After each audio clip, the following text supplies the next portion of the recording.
इन मामलों में रही है।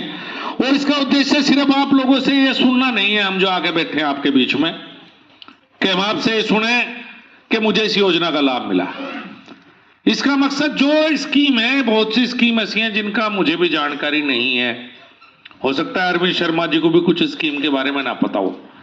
कई सौ स्कीम ऐसी, चूंकि मोदी जी का शुरू से रहा है कि गरीब, शोषित, वंचित, जो सबसे निचले पायदान में, उसके लिए मैं क्या कर सकता हूं। तो मीडिया के माध्यम से आज जो हम यहां बात कर रहे हैं, कल न्यूज़पेपर में छपेगी, और गांव में कोई बैठा होगा गरीब व्यक्ति, उस तक ये खबर पहुंचनी चाहिए कि नहीं भाई, इस तरह की बहुत सी योजनाएं हैं और इसका लाभ मैं भी कहीं ले सकता हूं। अभी बहन जी ने बताया जिनका घर बना 3.5 करोड़ घर, कोई कल्पना कर सकता है क्या कि 2014 के बाद में इस देश में 3.5 करोड़ घर आदरणीय मोदी जी के नेतृत्व में बने हैं। कल्पना से परे है बात। हरियाणा में तो टोटल घर इतने नहीं है 3.5 करोड़, जितने देश में मोदी जी ने कहा आने के बाद पूरे देश में गरीबों के लिए बनवाए। और एक गरीब को पता है कि कितनी बड़ी बात है ये घर बनना, कितनी बड़ी बात है। शुरू में जब ये शौचालय की स्कीम शुरू हुई और स्वच्छता की बात आई देश में, तो बहुत से लोग ऐसे थे कि जिन्हें लगता था कि भाई शौचालय की कहां जरूरत है, जो शहर में रहने वाले लोग हैं उन्हें नहीं था। लेकिन गांव में, चूंकि मैं भी गांव से ही हूं, गांव में हमने सुबह में महिलाओं को शौच में जाते हुए देखा और रात के अंधेरे में भी जाते हुए देखा। और अगर घर में कोई बीमार है, कोई महिला, तो उसकी क्या स्थिति हो सकती थी बिना शौचालय के, इसका अंदाजा गांव के लोगों को है या गरीब को है। गांव में भी काफी घरों में शौचालय बने थे। तो उस शौचालय का महत्व कितना बड़ा है। हो सकता है किसी बड़े आदमी के लिए तो बहुत छोटी बात हो कि यार शौचालय की बात ये कर रहे हैं प्रधानमंत्री से लेकर मंत्री, सांसद, लेकिन एक गरीब महिला बता सकती है कि उसके लिए ये कितनी बड़ी बात है। जल जीवन मिशन है, ऐसे बहुत से क्षेत्र हैं। हरियाणा में तो कुछ काम पहले भी हुआ है। वैसे तो यहाँ अंडरग्राउंड वाटर इतना बेहतर नहीं है झज्जर, रोहतक में, लेकिन देश के बहुत से हिस्से ऐसे हैं।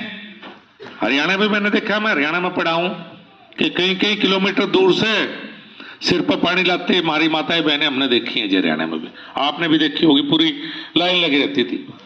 हर घर में पानी का टंकी से नल भेजना, टंकी घर में लगना, ये कोई छोटी बात नहीं है।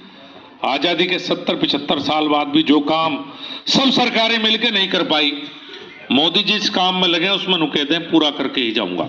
चाहे वो शौचालय की बात हो, चाहे वो हर व्यक्ति को घर देने की बात हो, हर परिवार को, चाहे हर घर में पानी की बात हो, चाहे उज्ज्वला हो, वे जिस काम को भी हाथ में लिया, कोई ऐसा व्यक्ति नहीं बचा देश में कि उससे उसका लाभ ना मिल पाया। मुझे एक बात बिल्कुल अच्छी तरह पता है कि जितनी ये योजनाएं हैं, ये आप तक पहुंचने में बहुत अड़चन रहती है। सरकारी सिस्टम भी कोई इतना बेहतर नहीं होता, इतना अच्छा नहीं है कि आपको ढूंढ ढूंढ कर लाभ दे पाए। और बहुत से तो निचले स्तर के कर्मचारी ऐसे होते हैं कि आपके 5 चक्कर कटवा देंगे छोटी सी बात पर। इस बात का अच्छी तरह अंदाजा, चूंकि हम भी गांव से हैं, बिल्कुल जमीन से उठकर राजनीति की है, तो इन बातों का पता है। तो इसीलिए मैंने कहा कि बहुत सी बातें ऐसी होंगी। मुझे तो यहाँ का पता लगा, मुझे तो आयुष्मान भारत का ही पता था, लेकिन प्रदेश सरकार की तरफ से जो शानदार स्कीम की शुरुआत हुई है और जिसमें बता रहे हैं कि 1,40,000 के करीब कार्ड और बन चुके, तो ये बहुत बड़ी बात है। मैं सांसद के रूप में, हम और अरविंद शर्मा जी के पास बहुत से लोग आते हैं दिल्ली में कि इलाज करवा दो जी एम्स में, सफदरजंग में, और जब कोई गरीब व्यक्ति भर्ती नहीं हो पाता, क्योंकि वहां भी एक सीमा है, तो उसका दर्द पूछिए कि प्राइवेट में ले जाने लायक पैसे नहीं है किसी के पास, नहीं किसी गरीब छोटे किसान के मजदूर के पास कि प्राइवेट हॉस्पिटल में किसी को दिखा सके अपने प्रिय व्यक्ति को, परिवार के। ये कष्ट उसे ही पता है कि 5 लाख तक का लोगों को लगता है 5 लाख में बीमे में क्या है, लेकिन 5 लाख कितने लोगों के पास है बीमारी में? नहीं है। और अगर है छोटे किसान के, तो परिवार में एक बीमार हो जाए और उसकी जमीन बिक जाए। और मजदूर के परिवार में जब कोई बीमार होता है तो मजदूर पे पूरी जिंदगी का कर्ज चढ़ जाए, क्योंकि ब्याज पर कर्ज लेकर वो इलाज करवाता है। तो ये योजना ऐसी है, अगर ढंग से लागू हो जाए जमीन पर उतर के, और ढंग से जब लागू होगी जब सरकारी सिस्टम और जनप्रतिनिधि इन योजनाओं की लगातार मॉनिटरिंग करेंगे। ऊपर के अधिकारी तो मॉनिटरिंग करते हैं, लेकिन नीचे सिस्टम कई बार ऐसा गड़बड़ हो जा कि एक व्यक्ति को जिसे लाभ मिलना चाहिए उसके मन में कटुता आ जाए सरकार के प्रति लाभ लेने के बावजूद। लगातार कोशिश करूंगा कोई एक बार बीच में फिर आपके बीच में आऊं और जो भी सरकार की योजनाएं हैं आज प्रेस के माध्यम से झज्जर जनपद के हर व्यक्ति को कल उसके पास तक पहुंचे।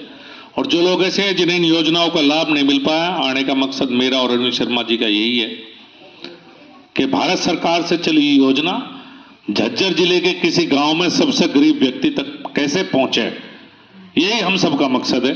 आप सबका बहुत बहुत धन्यवाद, आप लोग सर्दी में चल के यहां तक आए, हमसे बातचीत की। अब मैं बहन जी से भी कहूंगा या किसी और से जिसे अपनी बात कहनी है, हम बात आपकी सुनकर जब जाएंगे। ऐसे धन्यवाद।